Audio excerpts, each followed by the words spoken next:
ذرا محمد الرسول اللہ کی تعلیم کا اثر تو دیکھو.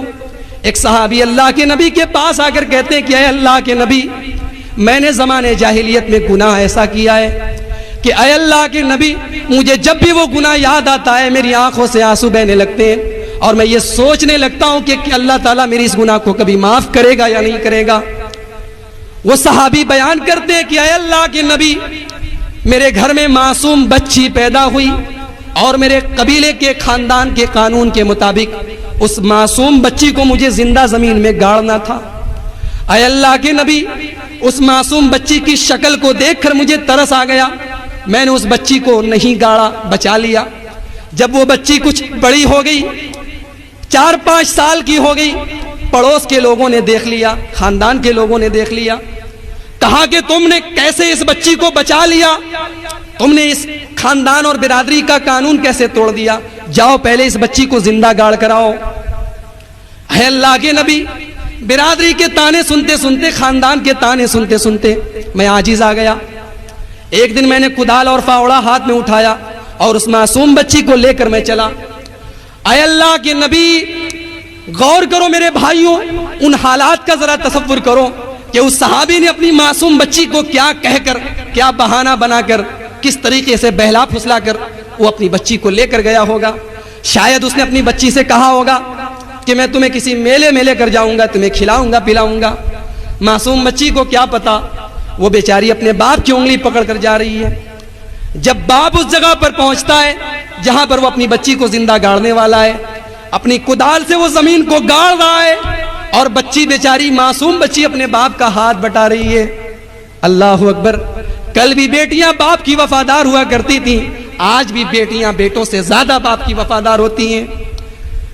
باپ اگر بیمار ہو جائے، بیٹے کو بیچارے کو کاروبار سے فرصت نہیں. باپ بیچارہ بستر پہ کھانس رہا ہے، بیٹے کو اپنے کاروبار سے فرصت نہیں. بیٹی مائیں سسرال کے اندر ہے، موبائل پر فون آتا ہے کہ تیرے باپ کی طبیعت خراب ہو گئی، بیٹی بیچاری فوراً دوڑی دوڑی آتی ہے. آج بھی بیٹیاں باپ کی زیادہ وفادار ہیں، کل بھی بیٹیاں باپ کی زیادہ وفادار تھیں. اور اسی لیے شاید اللہ رب العالمین نے اپنے حبیب کو 4 بیٹیاں عطا فرمائیں. باپ زمین کھود رہا ہے، بیٹی بھی ہاتھ بٹا رہی ہے.